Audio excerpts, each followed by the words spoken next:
Account के subscribe कयो ऐं घंटी ते क्लिक करे असांजी नई वीडियो जो नोटिफिकेशन हासिल कंदा। साथियों अस्सलाम वालेकुम। हक मौजूद जीएसन साथी सिंध बाबत हिकिड़ो शेयर आहे जेको तव्हां सां वंडियो हूंदा, पर सभ खां पहिरीं त तव्हां असांजे चैनल अरडो तरादी खे सब्सक्राइब ज़रूरु कजो ऐं बेल जे बटन खे दॿाइजो त जीअं अॻिलियां वीडियो तव्हां ताईं पहुचाए सघूं। चए थो अञा ताईं क़यामत थी त न आहे, अञा ॾींहुं मौशर जो थोरो परे आहे, अञा ताईं यज़दा यज़ीदनि खे ॻोल्हे अवामी अदालत में आंदो ई न आहे। असां सिर्फ़ु सजाए अॾीअ ते रखियो आहे, चवनि था त कातिल वांदो ई न आहे। वफ़ाउनि जे बंजर बदन ते सदाईं रुगो पत्थरनि जी बारिश रही आहे, इहा ई अवां जी नवाज़िश रही आहे। न बादल बरसिया न की फूल तरसिया, हवाऊं हमेशह गुरेज़ा रहनि थियूं।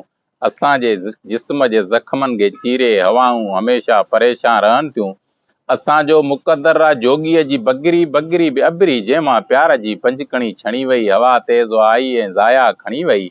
असांजे नसीबनि जा टोपा ई उॾड़ियल, असांजे नसीबनि जा टोपा ई उॾड़ियल, असांजे त पेरनि में ज़ंजीर जकड़ियल। वफ़ाउनि जा नगरीअ सां मौसम सां नाता सदिन खां ई सलाड़िया अचनि था, असां ॾे त कातिल वलाड़िया अचनि था। इहो दर्द साॻियो, इहा सिंध साॻी, इहो सूर साॻियो, इहो कात साॻियो, इहो कंद साॻियो, अड़े इहो ज़माना असां सां इहो अंध साॻियो। इहा सिंध साॻी, इहो दर्द साॻियो, इहो सूर साॻियो, इहो कात साॻियो, इहो कंध साॻियो, अड़े इहो ज़माना असां सां इहो अंध साॻियो।